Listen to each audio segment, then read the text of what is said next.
ආයිබෝවන් කියලා පිළිගන්නවා අස්වසුම ප්‍රතිලාභී ඔයාලා හැම දෙනෙක්වම තවත් අස්වසුම වැදගත් වෙන වීඩියෝ එකක් තමයි ඔයාලට ඔන්න අරගෙන අවිල්ලා තියෙන්නේ. ඉතින් මේ වීඩියෝ එක අවසානයේත් එක්ක රැඳී සිටින්න. ඉතින් ඔයාලට සුබ ආරංචියක් තමයි අද වීඩියෝ එකේදී අරගෙන අවිල්ලා තියෙන්නේ. ඉතින් වීඩියෝ එක ලයික් එකක් දාලා ඉතින් මතක් කරනවා අස්වසුම සම්බන්ධයෙන් සහ රජයෙන් දෙන දීමනාව සම්බන්ධයෙන් සහ වැඩිහිටි දීමනාව වකුගඩු දීමනාව සම්බන්ධයෙන් තොරතුරු රජයෙන් නිකුත් කරපු ඒ සැනින් බලා ගැනීමට නම් අපේ නාලිකාවත් සමග එකතු වෙන්න. ඉතින් ඔයාලට කරන්න තියෙන්නේ මේ වීඩියෝ එක පල්ලෙහා පේන subscribe කියන බටන් එක ක්ලික් කරලා අපේ නාලිකාවත් එක්ක දිගටම එකතුලා ඉන්න.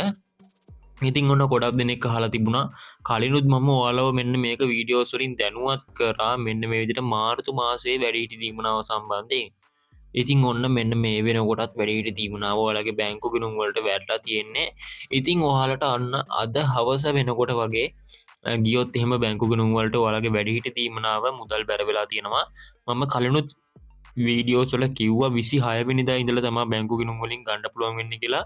ඉතින් රජයේ සේවකයන්ගේ වැටුප් දැනටමත් ගිණුම් වලට බැර වෙලා තියෙනවා. ඉතින් ඔන්න ඔයාලටත් වැඩිහිටි දීමනාව හෙට හෝ අද හවස ඉඳලා මෙන්න මේ විදිහට ලබා ගැනීමේ හැකියාවක් තියෙනවා. ඉතින් ඔන්න කිව්වා වගේම තොරතුරු හරියටම අරගෙන අවිල්ලා තිබ්බා. ඉතින් ඒ තොරතුරු හරි වුණා ඔන්න.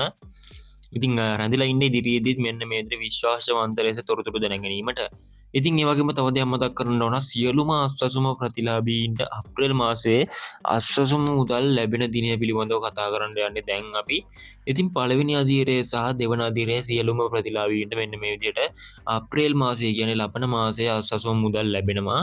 ඉතින් ගොඩක් කට්ටිය අහලා තිබ්බා මෙන්න මේ විදිහට මුදල් වැඩිවීමක් සිදු වෙනවා කියලා. ඉතින් තවම මුදල් වැඩිවීමක් වෙනවා කියලා කොහෙවත් සඳහන් වෙලා නැහැ. ඒ කියන්නේ මුදල් වැඩිවීමක් නැහැ. වැඩි වෙනවා නම් දැනටමත් අපිට තොරතුරු ලැබෙන්න ඕන. ඉතින් ඔයාලට සුපුරුදු පරිදි ඔයාලා 5000ක් ගත්ත නම් 5000ක් 8500ක් ගත්ත නම් 8500ක් 10000 ගත්ත නම් ඔන්න ඔය විදිහට 10000ම ඔන්න ඔය 10500 ගත්ත කට්ටිය 10500ම මෙන්න මේ විදිහට ලැබෙනවා. ඉතින් මෙන්න මේ මුදල් සිස්ටම් එකට 8 9 10 වෙනකොට වැටෙනවා. ඉතින් ඔයාලට ඒත් එක්කම 11-12 වෙද්දි බැංකු ගිණුම් වලින් මුදල් ලබා ගැනීමේ හැකියාව තියෙනවා. කියන්නේ 11-12 වෙද්දි බැංකු ගිණුම් වලට මුදල් බැර වෙනවා. කොහොමත් සිංහල හින්දු අලුත් අවුරුද්දට කලින් ඔයාලට මෙන්න මේ මුදල් ලබා ගැනීමේ හැකියාවක් තියෙනවා. රැඳිලා ඉන්න සිස්ටම් එකට වැටුණ ගමන් මුදල් අපි ඔයාලව දැනුවත් කරන්නම්. ඊට පස්සේ වීඩියෝ එකෙන් අරගෙන ආවට පස්සේ ඒ වීඩියෝ එකේ link එකකින් ගිහලා ඔයාලට සිස්ටම් එක චෙක් කරගැනීමේ හැකියාව තියෙනවා. එහෙනම් ඉතින් අපි තවත් වීඩියෝ එකකින් හමු වෙන තුරු ඔයගොල්ලන්ට සුබ දවසක්.